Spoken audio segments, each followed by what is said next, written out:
Class, Special Care and Support for Research, Global Certifications KL, deemed to be university.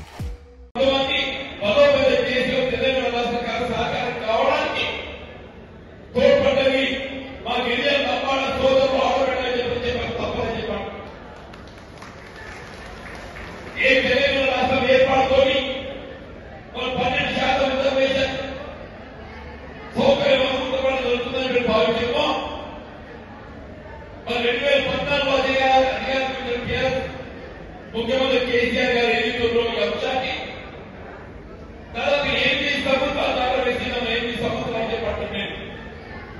ఈ అంశం శాసనసభలో కానీ శాసన మండలిలో కానీ చర్చలో వాటిని కేంద్రానికి సంబంధం లేని అంశం.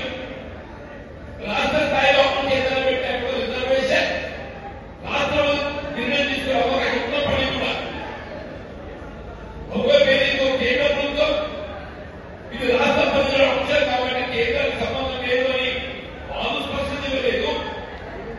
రాష్ట్ర ప్రభుత్వం కూడా నిర్ణయం తీసుకోలేకుండా ఏ ఇందిరా స్వామి కేసు కుటుంబీకరణ జరిగిందో స్వయంగా ఇందిరా స్వామి కేసులో ఉండే రీతితో 50% తిట్టకూడదు ఇక్కడ పేర్కొనలేదు.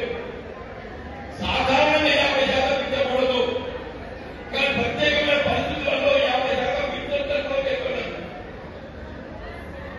ఇక్కడ దళితులు గిన్నెలు చేసేందుతో ఇది రాజ్యాన్ని కల్పించే హక్కు అని చెప్పండి. నేను ఈ రాజ్యాన్ని కల్పించే హక్కు సంబంధించి రాష్ట్ర ప్రభుత్వానికి అధికారం ఉన్నప్పటికీ కూడా కేవలం నాచివేత కోరికతో చివరికి ఎన్నికల్లో మా పెద్దయ్య గారు మరి లేదు ఆయన మున్మోడి శాస్త్రం బయటకు రావటం ఆ కుమ్మరెడ్డి రాజగోపాల్ గారు ఎక్కువ రాజమహేశ్వర కానీ మా గిరిజన హక్కులు మాత్రం ఎన్నికల్లో కదలికి వచ్చిందా వాస్తవం చెప్పండి. ఆయన మున్మోడి శాతం ఎన్నికల్లో మరి ఇక్కడ గిరిజనులు కేంద్రీకృతమై ఉంటారు. మున్మోడి గెలవాలంటే ఎన్నికల్లో ఈ గిరిజన ఓట్లు ఆకర్షింప చేయాలని చెప్పని అప్పుడు కేసీఆర్ ఎన్నికల్లో జాతోదయ గుర్తొచ్చి 6% 10% పెంచారు. మీరు అడగలుగుతున్నా బీఆర్ఎస్ నాయకులు కేసీఆర్ గారు నువ్వు ఏ 8 సంవత్సరాలు ఆడబెట్టవో మీరు అమలు చేయబడి 2 సంవత్సరాలు గడుస్తున్నాయి. ఈ 2 సంవత్సరాలు ఎవరైనా అభ్యర్థన చేసినారే? ఈ 2 సంవత్సరాలు అమలు అవుతుందా? ఈ 2 సంవత్సరాల కాలంలో ఏ రాజకీయ పార్టీ కానీ తెలంగాణ రాష్ట్రంలో ఏ పౌరుడే కానీ గిరిజన కల్పించే రిజర్వేషన్ అభ్యర్థన చెప్పిందా? గిరిజనులు చెప్పే పిన్నాకులు ఎవరు లేదు. గిరిజన కల్పించే రిజర్వేషన్ పిన్నాకులు ఎవరు లేదు. కేవలం కేసీఆర్ నాశీవేత గోవిందోని మా గిరిజన బిడ్డలు ఏదైతుందో 6 సంవత్సరాల కాలం మన అభివృద్ధి రిజర్వేషన్ ఒక్కగాను మన కోరుకోవడం జరిగింది. చూడగలిగిన చెప్పండి. దయచేసి రాబోయే కాలంలో కూడా మా గిరిజన బిడ్డలు ఆదుకోవడానికి వరకు విద్యా ఉద్యోగాలలో సౌకర్యాలు మెరుగుపరచడానికి నిన్నే రాహుల్ గాంధీ గారి పేర్కొన్న స్పష్టంగా 50% అనేటువంటి యొక్క ఆశ ఇక్కడ లేదు. అటువంటి 50% రిజర్వేషన్ చెప్పినట్టు భావించారు.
ఇవాళ 3 నెలలైంది మన ప్రభుత్వం చేసిన 30 కోట్ల మంది మహిళలు ఆర్టీసీ బస్సులో ఫ్రీగా ప్రయాణం చేసింది.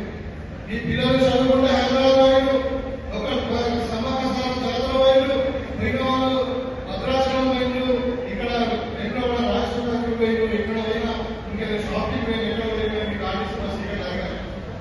అదేవిధంగా ఫ్రీగా మరి ఆరోగ్య పథకాలు కావాలి రాజశేఖర రెడ్డి గారు ప్రవేశపెట్టిన మొత్తం నీరు కావాల్సిందని చెప్పి పేదలకు ఎంత పెద్ద ఆపరేషన్ కానీ ఎంత పెద్ద వ్యాధి కానీ కార్పొరేట్ వైద్యం అందించాలని చెప్పి ఫ్రీగా మరి ఆరోగ్యశ్రీ కూడా తన దశలు పెంచుకోవడం జరిగింది. అదేవిధంగా నేను చూశాను ప్రజల వద్దకు పాలన చెప్పి అభయాసనం కొరకు ప్రజాపాలన పేరు మీద గ్రామాన్ని అధికారులను పంపించిన అప్లికేషన్ కూడా తీసుకోవడం జరిగింది. అందరూ దాంట్లోనే భాగంగా మరి మీకు అందరూ కూడా 200 యూనిట్ల కరెంట్ ఫ్రీ ఇచ్చారు. ఇవాళ 0 బిల్ వస్తుందా లేదా? ఇవాళ సిలిండర్ 500 రూపాయలకు వస్తుందా లేదా? సో ఇవాళ మరి గతంలో చెప్పినట్టు కాకుండా ఒక్కొక్క నియోజకవర్గానికి 3,500 ఇందిరమ్మ ఇళ్ళు మంజూరైనాయి. అవి ఇంకా మేము మన రెవెన్యూ మినిస్టర్ గారు పొంగిరెడ్డి శ్రీనివాస్ రెడ్డి గారితో కూడా నేను మాట్లాడడం జరిగింది. అన్నా మా దగ్గర తాటాలు ఎక్కుంటాయి, మళ్ళీ తాటాలు ఉన్నాయి, మరి మాకు ఇంకా ఇంటి కావాలని ఖచ్చితంగా మనం పెట్టేస్తాను. ఈ సందర్భంగా చెప్పదలుచుకున్నా మనకు వచ్చిన ఇందిరమ్మ ఇళ్లలో ఎక్కువ శాతం మనం తాటాలు చేస్తామని చెప్పి నేను ఇప్పుడు కాదు ఎంఎస్సీలో ఉన్నప్పుడు కూడా ఎక్కువ వచ్చిన నాకు ఒక ఫండ్ కూడా సిడిపి పడలేదు, అది కూడా తాటాలు చేయించిన ఇవాళ నేను ఎమ్మెల్యేగా వేసిన తర్వాత మొట్టమొదటి మనకు ఎన్ఎల్జీఎస్ ఫండ్ వచ్చింది, మనకు 20 కోట్లు. దాంట్లో కూడా సగభాగం మన తాటాలు చేసినటువంటి మాట గుర్తు చేస్తాం. ఇవాళ ప్రతి తాట మీద కనెక్టింగ్ రోడ్ చేస్తాం. రోడ్డు లేని తాట మన నియోజకవర్గంలో ఉండదు. మరిన్ని వీడియోస్ కోసం ఛానల్ ని సబ్స్క్రైబ్ చేయండి. లేటెస్ట్ అప్డేట్స్ కోసం వాట్సాప్ ఛానల్ ని ఫాలో చేయండి. అండ్ లింక్ డిస్క్రిప్షన్ లో ఉంది.